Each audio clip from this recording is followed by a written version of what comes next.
Hello everyone, welcome back to another Blu-ray review. Today we're going to be taking a look at the Pink Panther Complete Film Collection, and this is put out by Shout Factory. And this is part of their Shout Select line, and this is number 14 of their Shout Select line. And this came out a few years ago, I want to say 2016, and I've been wanting to get it ever since it came out. For me, these films are something that was near and dear to my childhood. I remember going to my local Blockbuster at the time and renting all of the Peter Sellers Pink Panther movies, because when I was really little, before then, I had grown up with the Pink Panther cartoon. That was my basis for the Pink Panther. I had no idea that these movies existed until I was slightly a little bit older, and my parents told me about them, basically. But what is interesting is that this version of the Pink Panther is born out of this version of the Pink Panther. And there's an interesting kind of history behind the Pink Panther and all that kind of stuff. I won't go into too much of it. Basically, this is a 6-film series, at least for the one starring Peter Sellers. The entire Peter Sellers portion of the franchise is actually 8 films long, with 2 other films that came out after his death, and one of the films that actually is in this set also came out after his death. For those of you who don't know, Peter Sellers was a British actor from the 50s, 60s, and 70s, a fantastic British actor in my opinion, and he sadly passed away in 1980 after Revenge of the Pink Panther. The last film in the set, Trail of the Pink Panther, is a little bit different. It's a film that came out in 1982, and it is a film that is composed of new footage that they shot specifically for the movie, as well as using archival deleted scenes from the previous Pink Panther films, and then constructing a plot around that. But then at some point during the film, it becomes just a elongated tribute to the late great Peter Sellers for that time. And that's why that film is less of a film, more of a tribute, and it's not really great as either things, unfortunately. But getting into this set here, the reason why I wanted to pick this up right now is because it unfortunately is going out of print. Shout Factory is losing their license agreement that they had to put these films out on Blu-ray. Some of the films in this set are making their premiere for Blu-ray, and I'm really glad to have them.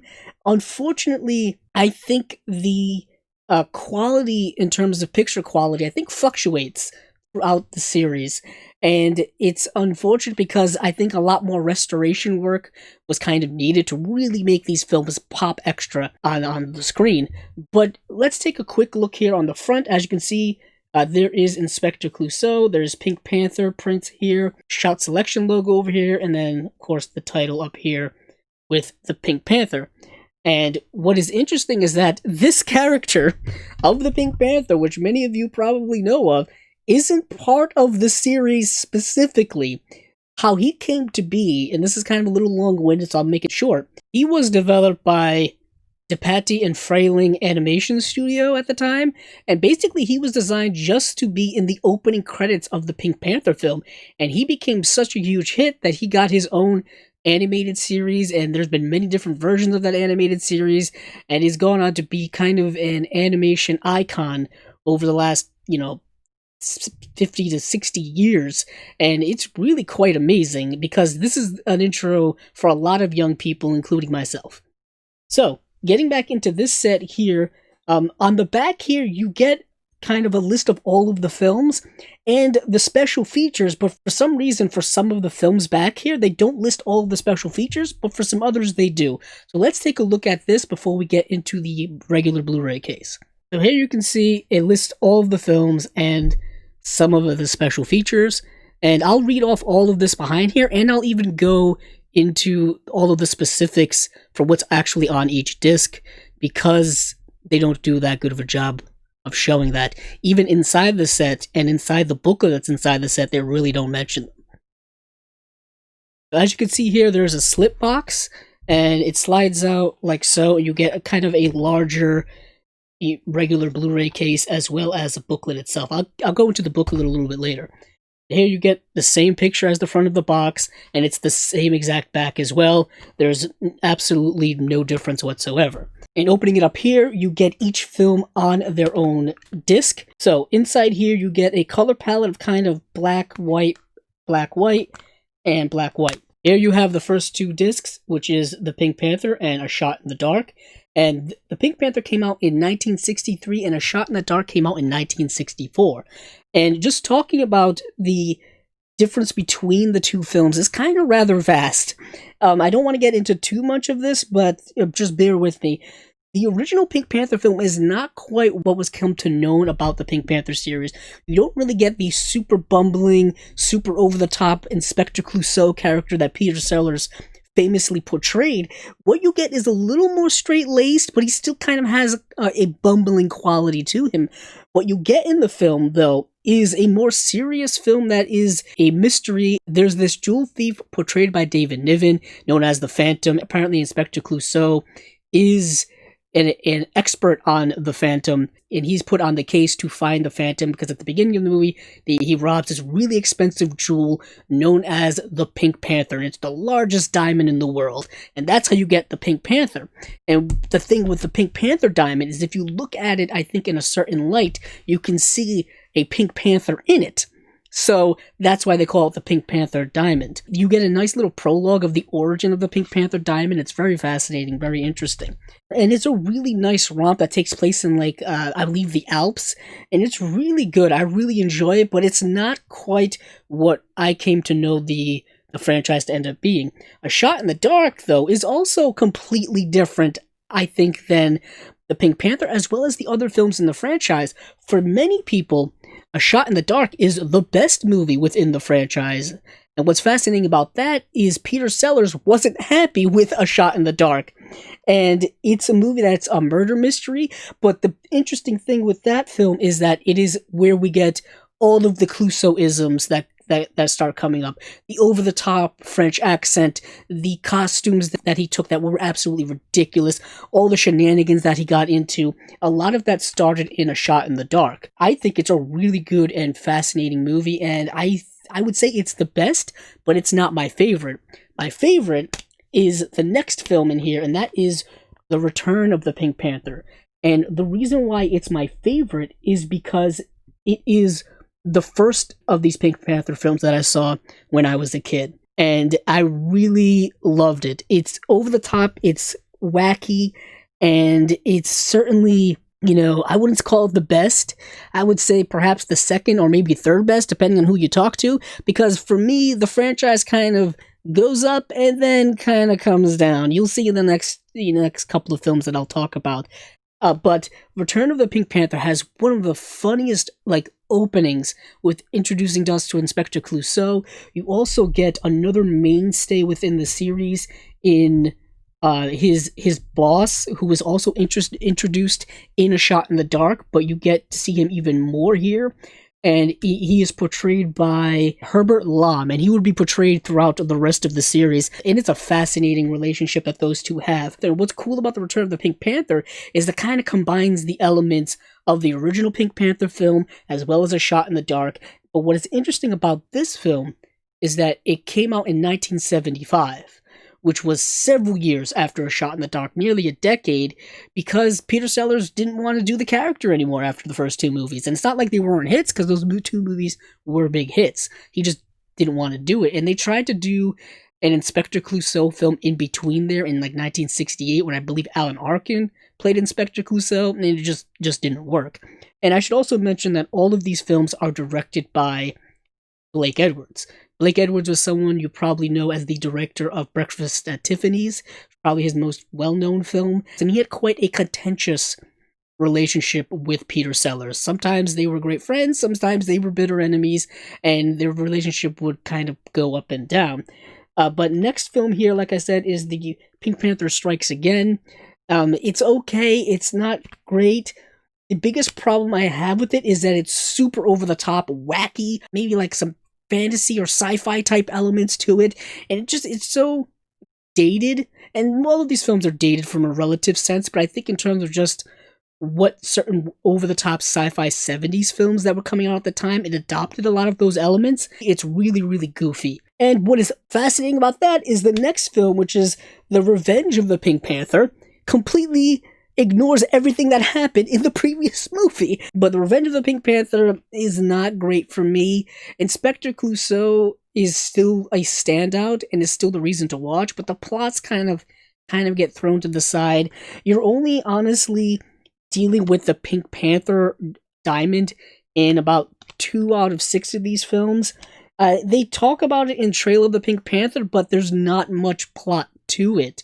What is cool about The Return of the Pink Panther is you get the reprisal of the David Niven character, Sir Charles Lytton, from the first film, but it's not played by David Niven anymore because he wasn't available. It's actually played by a young Christopher Plummer, which is really cool to see, a young Christopher Plummer. I almost didn't recognize him until I saw the credits. But unfortunately, Revenge of the Pink Panther isn't that great. There's a lot of unfortunate cultural racism that was, happening in films at the time, and just in general, and it really plagued this film a lot for me when it came to watching it with contemporary eyes. And yeah, it wasn't really funny anymore because we were so many years removed from it. And sadly, Trail of the Pink Panther, which is what I talked about earlier, less of a movie, more of an elongated tribute to both the Inspector Clouseau character as well as Peter Sellers, and it's just not that good. When it comes to the transfers of all of these discs, this is where things kind of go up and down. So the first film actually previously came out on Blu-ray way early on in Blu-ray's kind of existence and history. And unfortunately, they took, I think, the elements that were used for that for this transfer here. And at the beginning of the movie, I would say it's straight up bad. There's juddering in the frame, and there's a lot of just really, really bad grain and damage and stuff like that. Film grain is inherent with a lot of these older films, but sometimes it can be really, really detrimental to the film in a certain way. And I love film grain, so don't get me wrong on that, but it gets better as the film goes along. What happens with A Shot in the Dark, though, is that they gave it a new 4K transfer from the interpositive, not the original camera negative. I don't know what happened to the original camera negative. And yeah, it looks much, much better. There's still a few like pops and white specks and stuff like that, but overall, much better than the Pink Panther. And then we go to the transfer for my favorite, which is unfortunately The Return of the Pink Panther, and it does not look very good. And that's unfortunate because, like I said, it's my favorite, but also unfortunate because it just shows that there's a video quality inconsistency within this set, which really hurts the set. It looks like the transfer was taken from an older master, and there wasn't much restoration work done on it. It looks okay, never really a great looking transfer, but yet again, kind of a dip down from the transfer from A Shot in the Dark. And what is also interesting is that all of these movies, audio-wise, all have DTS 5.1 surround sound tracks as well as 2.0 tracks, but for some reason, Return only has a 2.0 track. So I don't know why that is, but it's kind of frustrating when all of the other movies have 5.1 tracks. For The Pink Panther Strikes Again, we get a new 4K scan of the interpositive, so it looks better than the previous film. None of these films look particularly amazing. Like, you're not going to be like, oh my goodness, I can't believe it.